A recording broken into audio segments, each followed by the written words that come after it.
घोषणा किया हुआ पैसा हाथ में लेने के लिए, याद नहीं है? जो घोषणा होता है 500 रुपये का, फिर 5 साल वो घोषणा से चलाते हैं, अगले चुनाव के पहले खाते में 500 रुपये डाल देते हैं, फिर उस चुनाव को भी जीते हैं। यही हमारी कहानी है ना। इसी के लिए पिछले 2 सालों में हमने मना किया, हमारा तुम्हारा भीख नहीं चाहिए।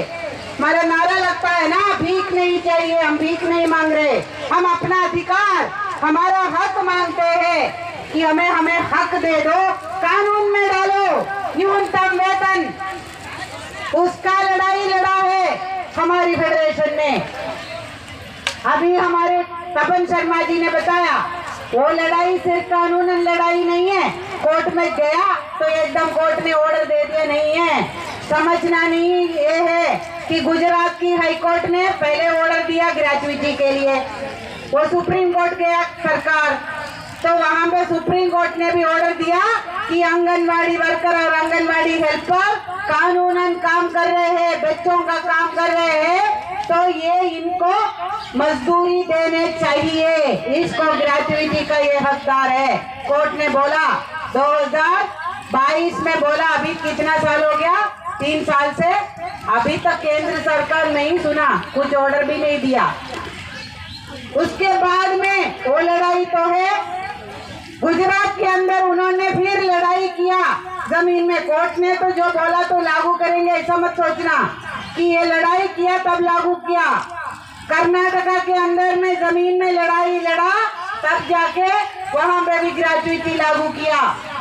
असम में अभी ग्रेजुएटी नहीं दिया ना, लड़ना पड़ेगा, कोर्ट में लड़ो, लेकिन साथ में जमीन में नहीं आएंगे तो कोई सरकार नहीं सुनेगा। और उसके बाद अभी जो किशोरी बात कर रही थी, आपको मालूम है कि कितना रुपया किशोरी लेती है? वहाँ पे मध्य प्रदेश के आंगनवाड़ी वर्कर को 15,000 रुपया महीना मिल रहा है अभी इस जुलाई से। पिछले जुलाई के पहले 14,000 था। ये जुलाई में ऑटोमेटिकली 1,000 रुपया वर्कर को, 500 रुपया हेल्पर को बढ़ा। कैसे बढ़ा? हर साल बढ़ रहा है।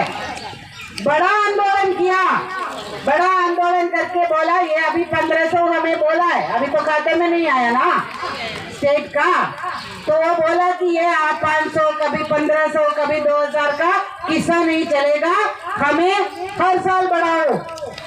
ऐसा लड़के आज के दिन में मध्य प्रदेश में, हरियाणा में, पंजाब में साल में पैसा बढ़ता है, हर साल। लड़ना नहीं है, पैसा बढ़ेगा, लेकिन वो कभी रोक देते तो फिर लड़ना पड़ता है। ये है हमारे, ये सवाल है।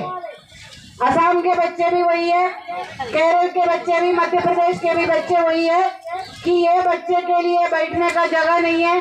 केरल में बच्चे कंप्यूटर में पढ़ते हैं, अच्छा खासा 3D में वो खेल देखते हैं। ऐसा क्यों है? हर बच्चे हमारी बच्चे है ना, तो ये बच्चों का सुविधा भी, आंगनवाड़ी वर्कर हेल्पर भी एक ही काम कर रहे, तो हमारा एक ही जैसा तनख्वाह क्यों नहीं है? हमने यही बात उठाया है और हर बार हमारा 20 दिन का, 25 दिन का, 40 दिन का, हरियाणा में 4 महीने का हड़ताल किया था, सब जाके वो उनका तनख्वाह बढ़ा है। तो ऐसा हड़ताल करने का हमारा क्या जरूरत पड़ रहा है? और हमारे मंत्री से लेके हमारा PO, CDPO, सुपरवाइजर तक यही बताते हैं कि आंगनवाड़ी वाले हर 2 दिन में सड़क में बैठे, नारा लेते, हड़ताल करते हैं, इन्हें बोलते हैं और बोलते हैं कि नेतागिरी कर रहे हैं। इन्हें पूछते हैं कि नेता बन रहे हैं, तो हम यही बोलते हैं कि हमारे लिए कोई ऐसा वर्किंग कंडीशन देश का कानून क्यों नहीं है? हमारे पूरे देश में 50 साल में হিন্দিত কৈ আছে, আপোনালোকে সকলোৱে বুজি পাইছে নে হোৱা নাই? বুজি পাইছে নে নাই? অসুবিধাটো হোৱা নাই? চাব কিন্তু কেৰালাৰ ল'ৰাইয়ে, এতিয়া কেৰালাৰ শিশুৱে চেণ্টাৰত কম্পিউটাৰত শিক্ষা লয়। गुजरात का हाईकोर्ट ने बोला है 24,800 रुपया वर्कर को, 24,800 फॉर वर्कर और 20,300 हेल्पर को पैसा देना चाहिए। हाईकोर्ट का ऑर्डर है, बोला 6 महीने के अंदर लागू करो। लेकिन वो अभी कोर्ट में जाएगा, सुप्रीम कोर्ट में पक्का तो देगा नहीं, वो देगा तो बाकी लोग भी देना पड़ेगा।